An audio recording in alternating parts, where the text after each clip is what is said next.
¿Es la fe una convicción personal que se guarda en privado, casi como un hobby, o es una misión que sale a la calle y busca transformar la esfera pública? Esa es la gran pregunta que nos plantea la reflexión que vamos a analizar hoy. Una pregunta que no es nueva, pero que en el clima actual de polarización y debate sobre el papel de las ideas, tiene una relevancia enorme. Totalmente, porque hoy vamos a sumergirnos en un análisis que nos han compartido sobre esa tensión. La tensión entre dar testimonio público de las propias creencias y el miedo, muy real, a la opinión de los demás. El texto se centra en la perspectiva cristiana, sí, pero la pregunta de fondo nos toca a todos. La fuente es un escrito breve, pero con una densidad de ideas tremenda. ¿Sí? Pone frente a frente el enfoque de los primeros cristianos con los desafíos de hoy. Y lo interesante es cómo usa la historia, no como una simple anécdota, ¿sabes? No. Sino como un espejo para examinar el presente. No es un texto de historia, es un diagnóstico de la hora. Exacto. Así que nuestra misión hoy es meternos de lleno en sus argumentos, desgranarlos de la forma más clara, detallada y extensa posible.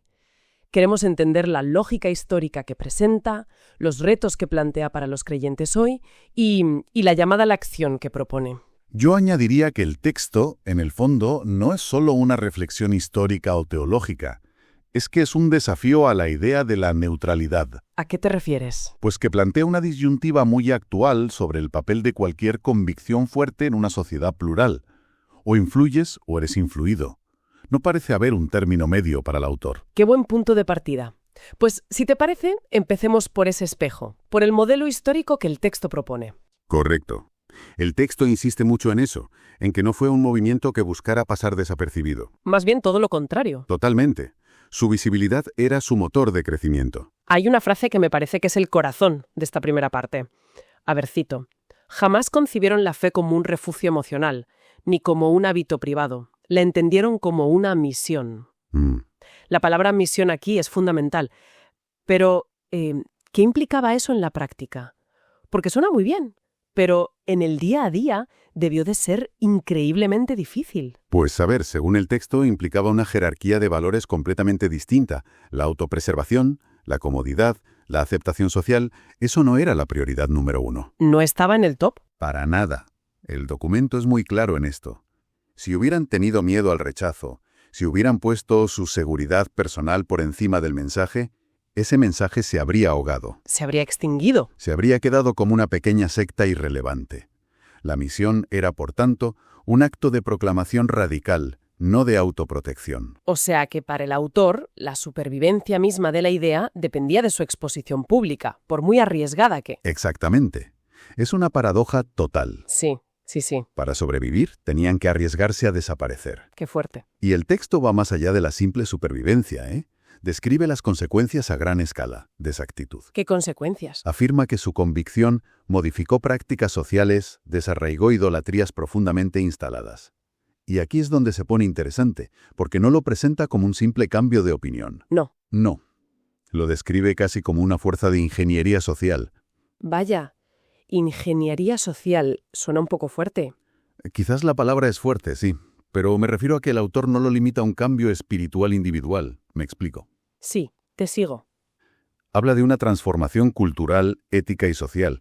Desde su perspectiva, conceptos que hoy damos por sentados en Occidente sobre la dignidad humana, la caridad, pues tienen su germen en esa minoría que no se cayó. Entiendo. No es solo un asunto de creencias personales, es que el texto le atribuye un impacto civilizatorio. Es una afirmación muy potente. Una minoría convencida y activa puede llegar a reconfigurar una cultura entera. Entendido. Es una visión de la historia muy concreta. Y es precisamente ahí donde el autor da un giro de 180 grados y nos trae de vuelta al presente. Con un contraste brutal, además. Brutal.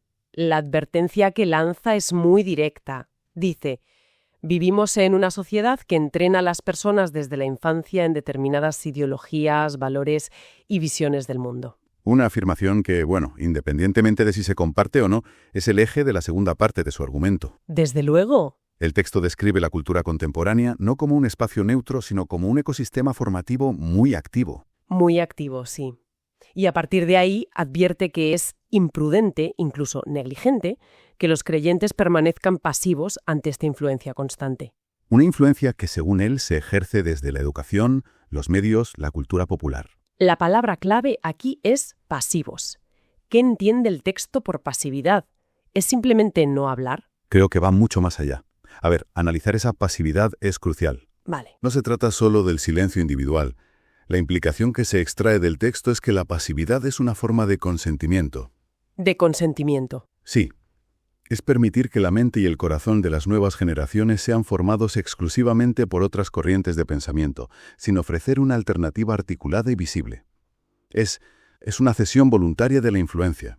Y conectándolo con lo que hablábamos del modelo histórico, si la Iglesia primitiva actuó y transformó su entorno, esta pasividad sería, siguiendo esa lógica, una renuncia total a esa capacidad. Totalmente. Es casi como darle la espalda a su propio modelo fundacional. Ya. El texto lo plantea como un abandono de la responsabilidad histórica. Y esto nos lleva a una pregunta que el propio documento deja en el aire, ¿no? ¿Cuál? ¿Haz esto o aquello? No da una receta. Para nada. Lo que sí establece es un principio. La necesidad de una acción consciente y deliberada frente a la inacción por defecto. Es una llamada a la intencionalidad, a no dejarse llevar por la corriente. Pero esa intencionalidad choca con una realidad. Y es que mucha gente percibe la comunidad de fe, la Iglesia, precisamente como lo contrario, ¿no? Como un refugio. Sí, un lugar para refugiarse del mundo, no para prepararse para él. Y el texto aborda esto de frente. Sí, y es otra de las dicotomías clave que presenta. El propósito de la comunidad. El autor lanza una pregunta implícita.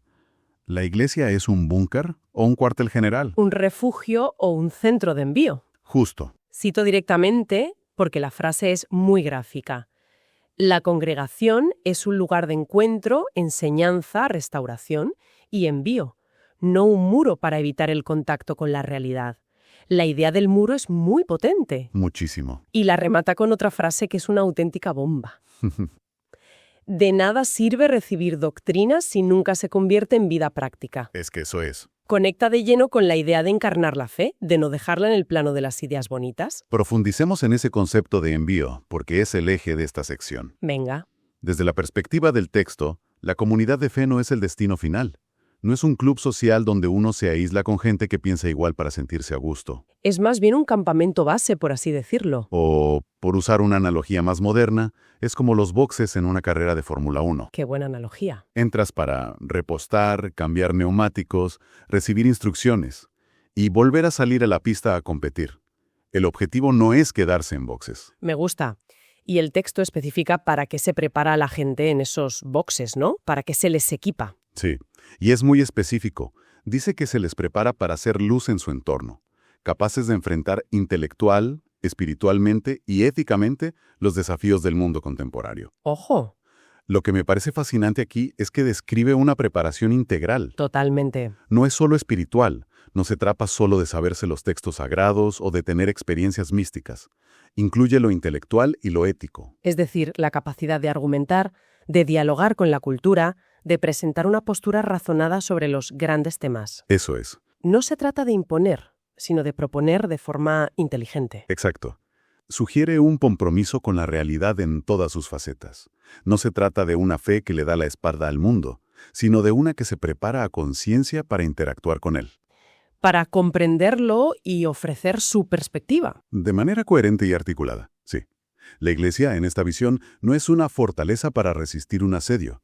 Es una academia de embajadores que se envían al mundo. Pero esto que plantea el texto choca de frente con la experiencia de mucha gente, ¿no? Sí.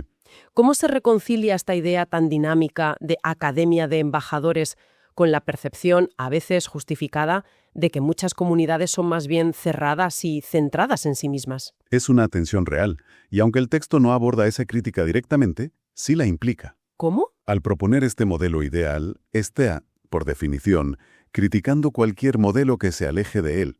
Lo que el autor parece decir es, este es el diseño original, cualquier otra cosa es una desviación. O sea, no intenta justificar el estado actual de las cosas. No, sino recordar cuál debería ser el objetivo. Es más prescriptivo que descriptivo. Entiendo.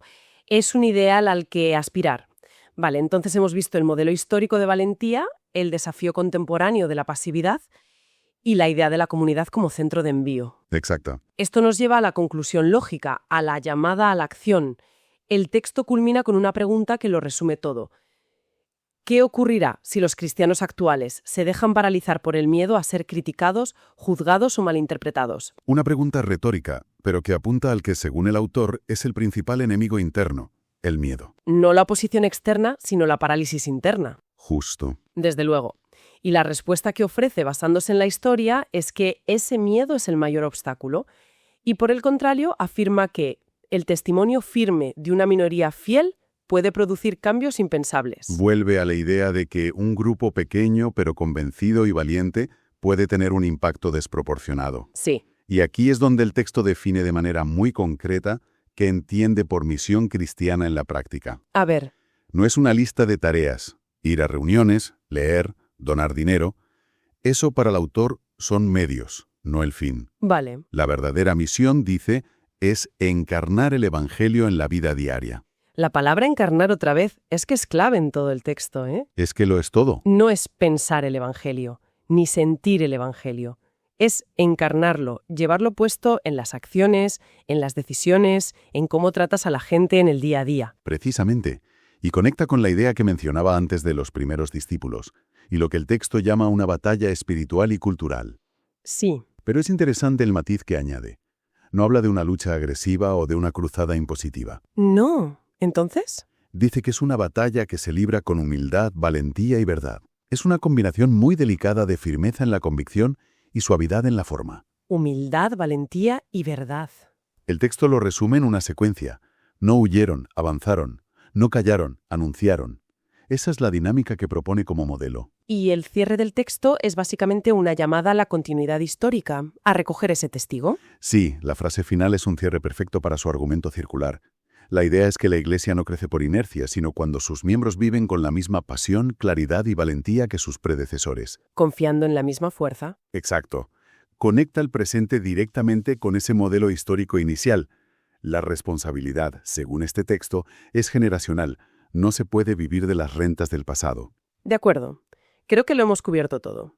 Si tuviéramos que resumir en grandes bloques, diría que son 4 ideas principales. A ver. La primera, ese modelo histórico de una fe que se entiende como misión pública, como agente transformador, no como un refugio. La segunda, la tensión actual que plantea. El contraste entre una cultura que influye constantemente y el riesgo de la pasividad, que es ceder la influencia. Tercero, esa visión de la comunidad, de la Iglesia, no como un muro, sino como un centro de entrenamiento y envío. La analogía de los boxes de Fórmula 1. Muy buena. Y cuarto, la llamada final a la acción, superar el miedo a la crítica para poder vivir esas convicciones de forma activa y encarnada. Entonces, si unimos todas las piezas, ¿qué nos queda? Lo que el texto deja meridianamente claro es que la elección, desde su perspectiva, no es entre tener fe o no tenerla. No. La verdadera elección es entre una fe privatizada, silenciosa y por tanto irrelevante para la esfera pública, y una fe encarnada, vivida públicamente, que asume el riesgo del rechazo a cambio de la posibilidad de influir. Es una disyuntiva potente, sin duda. Y, ¿sabes? Me lleva a un pensamiento final, a una pregunta que el texto inspira, pero que no llega a abordar directamente. A ver, dispara. El documento se centra mucho, y con razón, en el miedo al rechazo explícito, ¿no? La crítica, el juicio, la mala interpretación. El coste social de disentir, que es muy alto. Es un factor innegable, sobre todo hoy. Pero me pregunto si más allá de ese miedo activo, no habrá otros factores más sutiles que estén llevando a esa privatización. ¿Cómo cuáles? Pues, ¿y si fuera la comodidad? La simple búsqueda de una vida sin fricciones, sin conflictos.